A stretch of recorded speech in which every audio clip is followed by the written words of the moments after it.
Continuamos con la diapositiva número 8 y vamos a nosotros entrar en detalles de poder observar el manubrio del esternón. El manubrio tiene escotaduras o muescas, las cuales permiten ciertas articulaciones. Hay que recordar de manera práctica dos escotaduras importantes, una escotadura yugular, es obvio que por ahí pasa la arteria yugular, y otra escotadura clavicular que permite pues obviamente la articulación con las clavículas, ¿no? Estructuras que obviamente están en la parte superior de la caja torácica.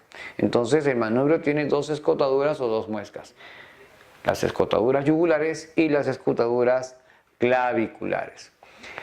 Luego vamos a encontrar también el manubrio o mango, ¿no? Zonas que permiten articular con la primera vértebra dorsal a través de la primera costilla,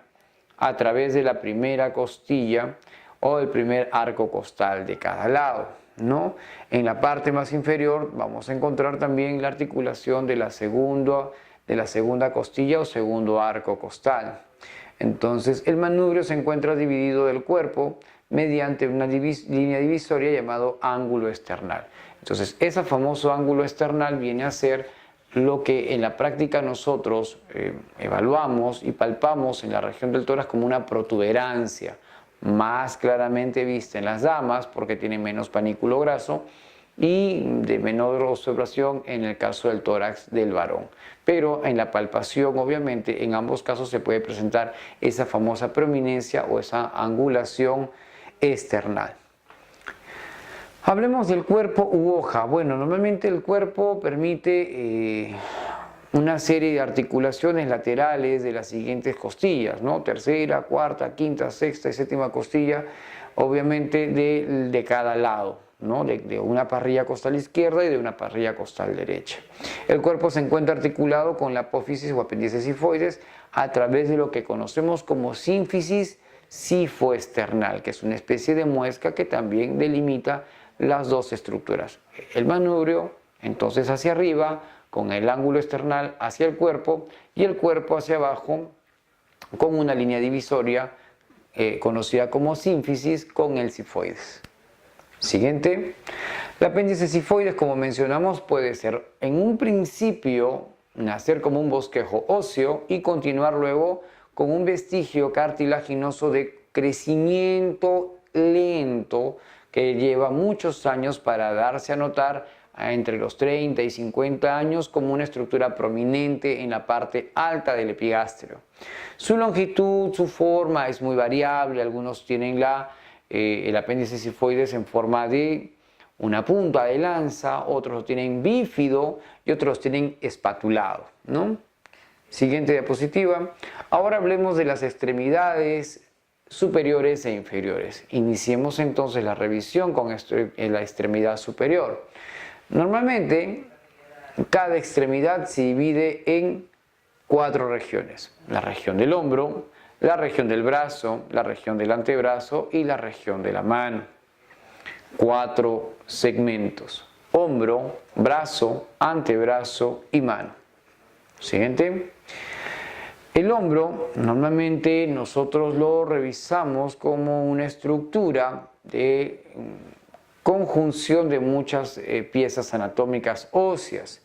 Normalmente el hombro está formado por las clavículas y por el omóplato. Ambas estructuras en la parte más lateral se unen y dan lo que nosotros conocemos como la articulación del hombro.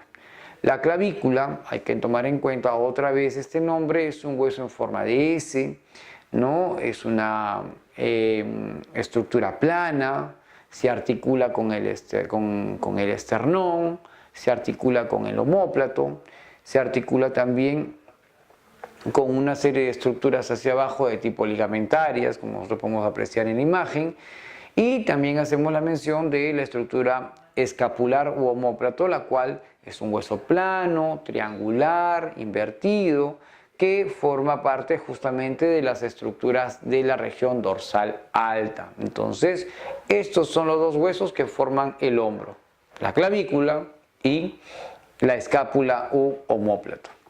Bueno, De la clavícula debemos mencionar directamente que es un hueso par, está colocado a cada lado del manubrio del esternón. Debemos mencionar que es la parte más anterior de los hombros, ¿no? Y que tiene la forma de una S alargada, ¿no? Tienen dos bordes, tienen dos caras y obviamente posee también zonas de inserción. Una zona de inserción para el músculo esternocleidomastoideo, otra zona de inserción para el músculo trapecio, otra para el músculo pectoral mayor y otra para el músculo deltoides. Siguiente. En la cara inferior nosotros vamos a apreciar también algunos agujeros nutricios, que es por donde penetran arterias para poder llevar factores de nutrición a la propia estructura, y en el medio obviamente la médula ósea, que es fabricante de glóbulos rojos, glóbulos blancos y fragmentos plaquetarios. Normalmente tiene también unas tuberosidades, ¿no? Como la tuberosidad o tubérculo cunoide, que permite la inserción de ligamentos que son parte de la articulación del hombro, delimitantes obviamente de que la estructura tenga estabilidad. Hay una impresión bastante pronunciada hacia la extremidad esternal y esta sirve también como otro soporte aparte del ligamento cunoide, y este viene a ser el ligamento costoclavicular. Entonces, dos estructuras muy delimitadas que permiten darle sostén y soporte al hombro para que pueda estabilizar a la estructura del brazo. Siguiente. En la extremidad esternal, o sea, en la parte pegada al esternón, ¿no? Encontramos nosotros una carilla articular, la cual obviamente se puede insertar, o se encuentra o se halla insertado, el músculo llamado esternoioideo, ¿no? Músculos que asocian obviamente al esternón y al yoides a través de un músculo filamentoso que tenemos en la región cervical anterior. La extremidad acromial, que es el otro lado, el lado más lateral de la clavícula, ¿no? Es una estructura plana, es una estructura que va dirigida hacia atrás, termina lateralmente como una especie de carilla, que se une directamente con la parte más externa o más alta de la escápula, que en este caso viene a ser la articulación acromial. Entonces, esa parte puntal que nosotros tenemos en los hombros se llama acromio, ¿no? Siguiente.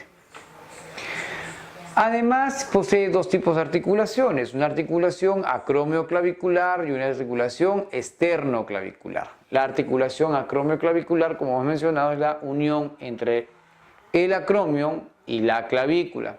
Y la cavidad esternoclavicular es una asociación entre el esternón y la clavícula. Siguiente. Omóplato o escápula es una estructura, como mencionamos, de tipo posterior dorsal. Tiene la forma de una especie de plato, una forma triangular con una espina que permite dividir ciertos segmentos funcionales de tipo muscular, ¿no? Entonces, estos huesos, con el nombre de omóplato, ¿no? Tiene básicamente una estructuración en la espalda bastante alta, se refiere mucho a las articulaciones dorsales y laterales, y específicamente está entre la segunda y la séptima costilla. Siguiente. Tiene una cara anterior y una cara posterior, es más, tiene una cara incluso hasta lateral. En la cara anterior nosotros vamos a encontrar una especie de aspecto físico conocido como concavidad surcada. En la cara posterior, ¿no? Nosotros vamos a encontrar a la famosa espina, la cual delimita espacios supraespinosos y espacios infraespinosos. Siguiente. Aquí nosotros podemos apreciar una especie de un énfasis en la diapositiva, donde vemos una especie de elipse que hace delimitación puntual de la famosa espina escapular, de la cual se delimitan una fosa supraescapular y una fosa infraescapular, ¿no? Siguiente. Ahora, presenta también tres ángulos, un ángulo superior, un ángulo inferior y un ángulo lateral o externo. Este famoso ángulo lateral es obviamente la parte más representativa porque es la que permite la articulación de la cabeza del húmero. Aquí encontramos una pequeña fosa llamada fosa glenohumeral. El hombro entonces es una especie de articulación compleja, ¿no? Es muy móvil, tiene flexión, extensión, rotación, interna y externa, circunducción, elevación, abducción y aducción, ¿no? Es una articulación esférica que permite diferentes tipos de movimientos, ¿no? Ahora hablemos del brazo. El brazo está formado por un solo único hueso largo que se articula directamente en la cavidad glenoidea conocido como húmero. ¿Listo? La epífisis del húmero se articula con el omóplato a través de esa cavidad. Y en la parte distal, dirigiéndose directamente hacia la zona del codo, vamos a encontrar un ensanchamiento en forma de paleta donde encontramos a los famosos cóndilos y trócleas. En el antebrazo básicamente encontramos dos huesos largos también, ¿no? Que se articulan con el húmero. Por un lado encontramos al cúbito y por otro lado también encontramos al radio. Ambos huesos obviamente son receptáculos de los huesos del carpo en su zona también más distal.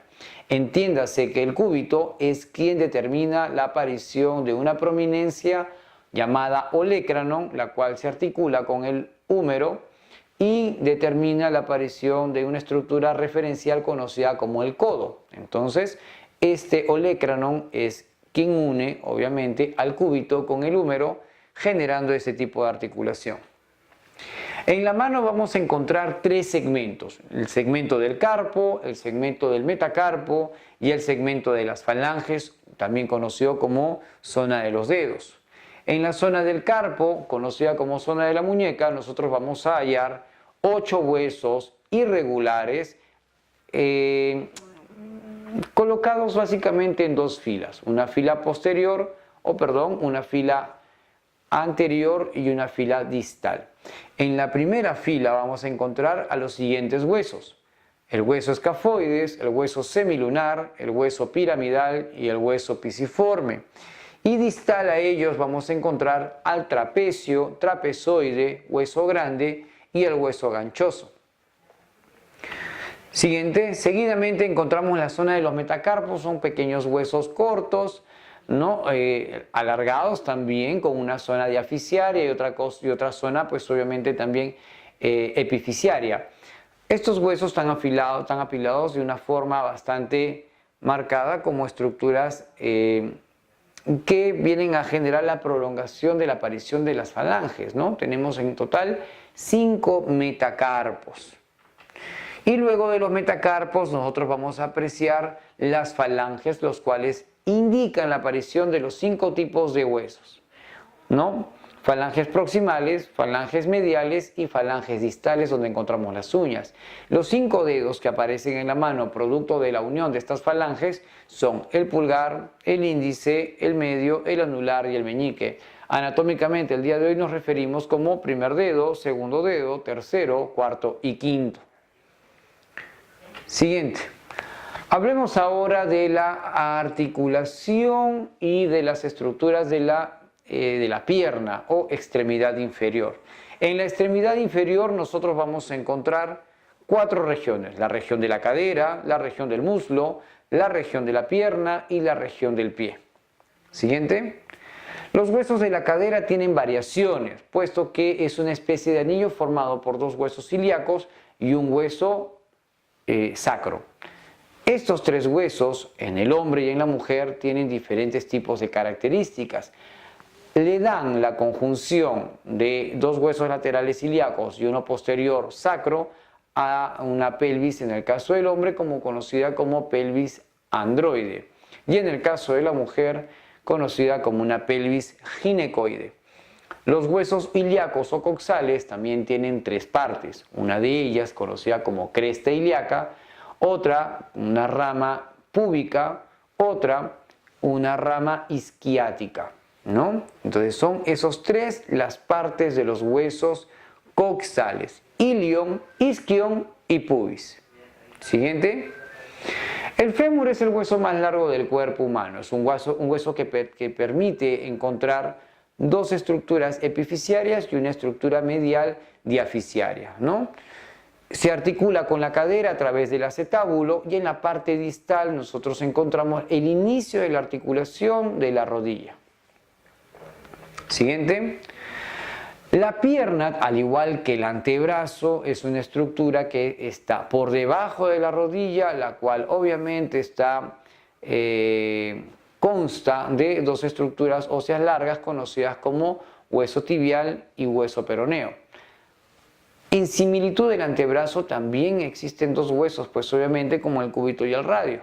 Entonces, en la región de la pierna, por tener que soportar el peso, ¿no?, se distribuyen ambas estructuras, tibia y peroné, para poder distribuir la carga de la energía en el momento de la deambulación o amortiguar el golpe o el impacto que pueda existir desde la cadera o desde la parte superior del cuerpo humano. La tibia es un hueso largo, bastante grueso, bastante prominente, ¿no?, que se encuentra en la región más anterior de la pierna. Y el peroné es un hueso muy delgado, como una especie de una varilla, que se articula directamente con el hueso tibial y que le da un soporte lateral de ciertos músculos que permiten la deambulación. Entonces, no por ser un hueso muy delgado significa que sea menos fuerte. Se encarga de estructuras y equilibrios un poquito más complejos de lo que el hueso tibial podría ser. Siguiente. Encontramos ahora los huesos del pie. Al igual que en la zona de la mano tenemos, recordemos, el carpo, los metacarpos y las falanges, en el pie existen tarsos, metatarsos y también falanges. En la región del tarso nosotros vamos a encontrar dos huesos, el calcáneo, que es el hueso que obviamente nos permite formar el apoyo de el primer contacto que tiene el pie directamente para la deambulación. Ahí asientan una serie de enfermedades como famosos espolones o también relaciones patológicas de deambulación por desgaste y cansancio que vienen a ser las famosas fascitis. Y el otro hueso que se articula con la tibia y con el peroné viene a ser el astrágalo, que está por encima, ¿no?, por encima del calcáneo. La fila de huesos en la región anterior está formada por 5 estructuras óseas. Uno, el cuboides, otro, el escafoides o navicular, y luego tenemos 3 cuñas. Estos 5 huesos forman parte del arco óseo del pie. De aquí se desprenden las teorías para ver patologías como, por ejemplo, el pie plano, el pie cabo o el pie varo. Por último, encontramos también 5 metatarsianos, los cuales van a dar la dirección de las famosas aparición de las apéndices del pie, que vienen a ser los dedos, ¿no? 5 metatarsianos para 5 dedos. Por último, debemos mencionar que los dedos del pie son conocidos como famosos ortejos. Anatómicamente reciben ese nombre y tenemos obviamente el primer ortejo, que es el más grueso en el pie, que es un ortejo prominente, ¿no? Luego tenemos el segundo, el tercero, el cuarto, el quinto ortejo, ¿no? El esqueleto de cada ortejo también tiene 3 falanges, menos el primer ortejo, que tiene solamente 2. A las falanges, mientras están más cerca de los metatarsianos, se les conoce como falanges proximales, y las que están cerca de las uñas, o sea, al final ya del pie, los conocemos como falanges mediales y falanges distales. Muy bien, estimado estudiante, llegamos al final del 4.º capítulo del segmento de anatomía. Espero que por favor revise las actividades con mucha responsabilidad, mucha atención, mucho énfasis y bastante práctica. Recuerda que el éxito solamente se logra con esfuerzo y con también perfeccionamiento. Nos vemos. Mi nombre es Paul Neira y espero que puedan hacer la revisión constante de su material.